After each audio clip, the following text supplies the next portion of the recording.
Welcome to day 2 of Polydoku. So we're going to continue on with long division and polynomials. This is part 2. This time we're going to do nonlinear divisors, something with like a squared. So let's see how this works. It's very similar to what we did before, but just a little more to keep track of. So we're going to start off the same. We got to plan out our boxes. We're starting off with a degree 4 polynomial. We're dividing by a degree 2 polynomial. So we know the answer, the quotient, will have to be degree 2 because 4 minus 2 is 2. And then always add one more to find the number of boxes. So we're going to need 3 rows and 3 columns. So now I know how big. So I'm going to set this up. Oh, don't peek at the next one. So 1, 2, 3, and then 1, 2, 3.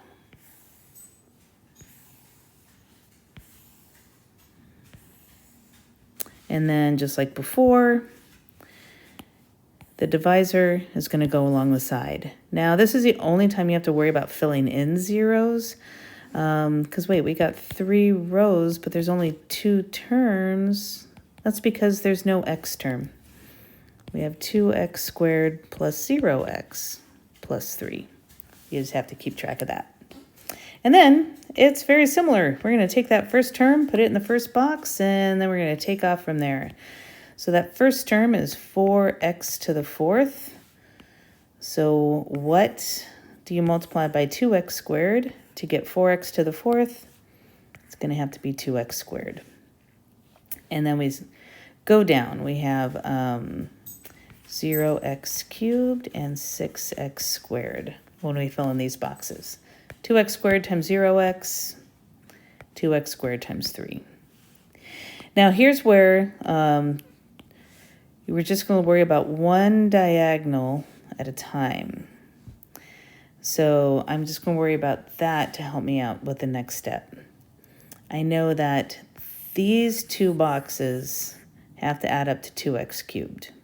I have 0x cubed, so I'm going to need 2x cubed. And what times 2x squared is 2x cubed? It is x. And then I will multiply straight down, and I get that. And now I look at the next diagonal. And this time the diagonal has a little bit more to it, but it's the same exact kind of idea. Now I'm just going to have to look at both of these boxes.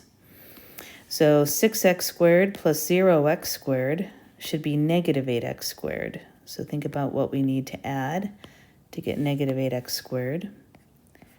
And that's going to be negative 14x squared. So what times 2x squared is negative 14x squared? It's going to have to be negative 7. We multiply straight down, and we will get 0x minus 21. And now I'm out of columns, so at this point, that lets me know I'm working on my remainder now. And we can have multiple terms in our remainder. This is also new. Both of these diagonals will just extend out. So I have 3x. I want 4x. That means 1x is part of my remainder. I have negative 21, but I want positive 10. That means positive 31 is also part of my remainder. And that's something else that's different.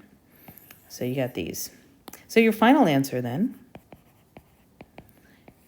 look at the top, 2x squared plus x minus 7. That's coming from right here.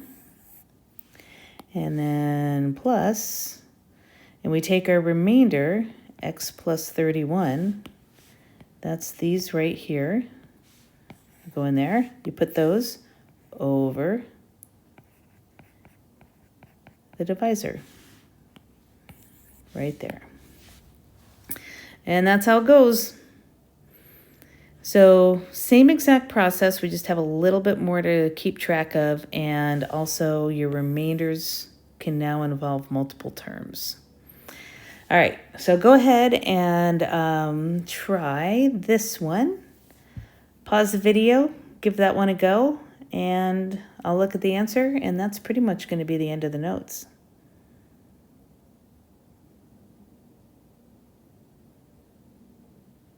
Okay, hopefully you paused the video and you took a look at trying this. I'm going to go ahead and just show you the solution here. So this time we had a degree 5. We're dividing by degree 2. 5 minus 2 is 3. So we're going to have 3 rows and 4 columns. So that's how I set up the boxes. The divisor goes along the side. First term in the first box, and then you take off. And so I'll explain it quickly. I won't go through it in great detail, but hopefully this will all make sense. So remember, then you figure out what times 2x squared is this. That's where the 4x cubed came from, and you multiply straight down. Then look at the next diagonal. We had 8x to the 4th. That's what we wanted. Oh, actually, I had 4x to the 4th. I needed another 4x to the 4th to get 8x to the 4th. What do you multiply by 2x squared? Multiply straight down. Now look at the next diagonal. We had these two terms, which is negative 2x cubed, but I wanted negative 4x cubed. That's where that came from. So now they all add up to negative 4x cubed.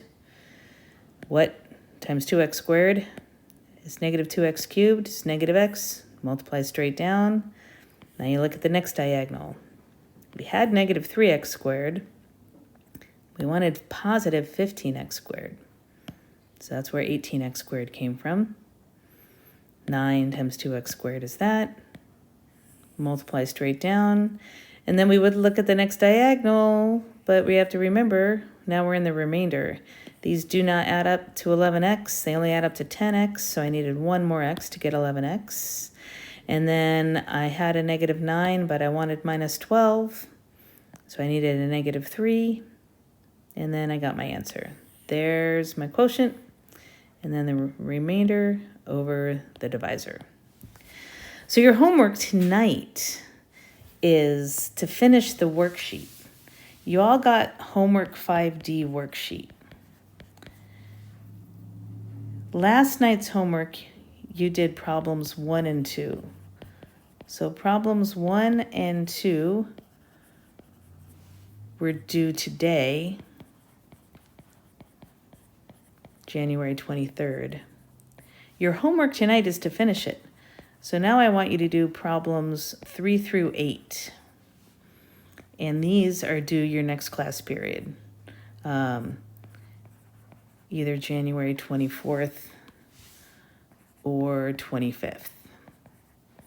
And then that's it. So for the rest of class, what I want you guys to do is work on problems 3 through 8. See if you can do them. There's only 6 more problems. You can practice this, so it gives you more practice problems. The answers are on that paper. I do have the solutions posted in the Dropbox folder also, so you can look at the whole worked out solutions if you need to. Work together. And I hope you guys had a good day, and I will see you either Tuesday or Wednesday. Bye, guys.